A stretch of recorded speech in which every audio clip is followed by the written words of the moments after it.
Siguiendo con los elementos que intervienen en el proceso de planificación, habíamos hablado de sujeto y horizonte temporal. Nos falta referirnos brevemente a entorno, actividades y recursos. ¿Y por qué es importante tener en claro estos tres componentes?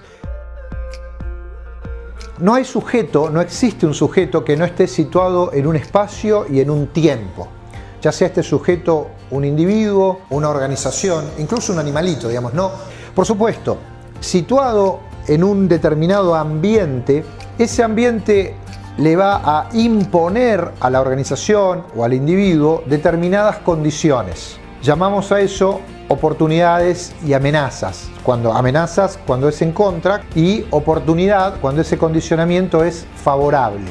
También ese entorno nos provee herramientas y recursos para realizar lo que queremos realizar. Lo que más interesa entonces del entorno es que tiene la capacidad de condicionar al ser humano, al individuo o a la organización. Muchas veces se confunde y se pretende que el proceso de planificación se diseñe para condicionar o definir un entorno, y en realidad no es así. El entorno es el que se llaman a las fuerzas que en él residen variables no controlables, y lo que el buen planificador hace es utilizar recursos para neutralizar las fuerzas, las amenazas del entorno, las fuerzas negativas, y aprovechar las positivas. Muchas palabras, piénselo simple.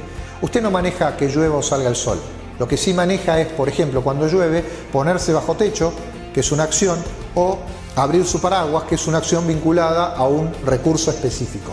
El sentido, entonces, es poder valorar esas fuerzas y clasificarlas en a favor o en contra.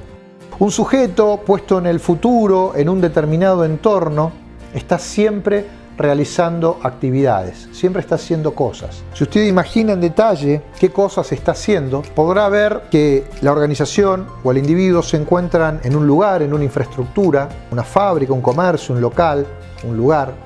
Utilizan herramientas para su actividad transformativa, y lo que transforman son justamente materias primas. Entonces, cuando usted pone en marcha el proceso de planificación e imagina, va a haber actividades, y en esas actividades va a poder observar herramientas y va también a poder observar materias primas. ¿Por qué nos importa eso? Porque la actividad es la que define los recursos que el sujeto va a utilizar. Recursos es justamente el último eslabón en nuestra cadena, es el que nos va a vincular a la acción. Cuando en nuestra mente describimos las actividades que el sujeto realiza en un determinado ambiente, en un momento del futuro, cuando describimos las actividades y detallamos los recursos organizados en tres grupos: infraestructura, herramientas y materias primas, tres cajoncitos para clasificar los recursos, lo que estamos haciendo es un inventario.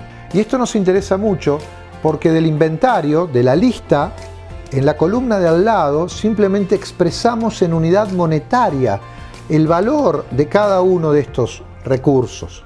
Con este inventario vamos a tener entonces nuestro presupuesto de pensar las actividades que el sujeto realiza en un determinado horizonte de planificación situado en un ambiente. Surge nuestro inventario. De nuestro inventario surge nuestro presupuesto. Veámoslo con un ejemplo más simple. Supongamos que se nos ocurriese planificar un asado el próximo fin de semana, y entonces ponemos en marcha nuestro proceso. Nuestra mente pensando quiénes son los individuos que van a participar, dónde va a ser, ya le hemos puesto fecha. En el ambiente bien podría ser un quincho de la casa de un amigo o un club alquilado. Tendríamos que imaginar qué es lo que nos gusta comer, beber y qué más vamos a usar como guarniciones y finalmente postre. Mientras más detalle en esto de imaginar, mejor va a salir nuestro, por fin, inventario. Entonces empezaremos: infraestructura, quincho o salón alquilado. Herramientas. Cada uno de estos va a tener un valor expresado en dinero, en unidad monetaria. Pero nótese, por favor, si el quincho es de un amigo, no vamos a tener que erogar en él, no vamos a tener que poner dinero. Sin embargo, el lugar siempre tiene que estar y debe ser tenido en cuenta. Así que de nuestro presupuesto económico, que es el listado de todos los elementos que intervienen, vamos a generar nuestro presupuesto financiero, que es Primero, aquel presupuesto de las cosas que hay que erogar y además puesto en una línea de tiempo de cuándo es que ese dinero debe ser puesto. Pero noten por favor la íntima relación que hay entre actividades, recursos y después este paso a la realidad que es el presupuesto económico y financiero. El último párrafo de este video para explicarles una novedad. Supongamos que hacemos nuestro asado y que nuestro presupuesto arroja que cada persona tiene que llevar 400 pesos para que el asado salga bien. Supongamos que somos 10 personas, esto arroja un total de 4.000 pesos. Supongamos que juntamos el dinero, que reunimos el dinero que entre todos podemos acumular y en vez de llegar a 4.000 llegamos a 2.000. La pregunta del profe en clase a los alumnos suele ser, ¿tenemos presupuesto? Muchos de los alumnos suelen decir, no tenemos presupuesto. Y en realidad sí tenemos presupuesto.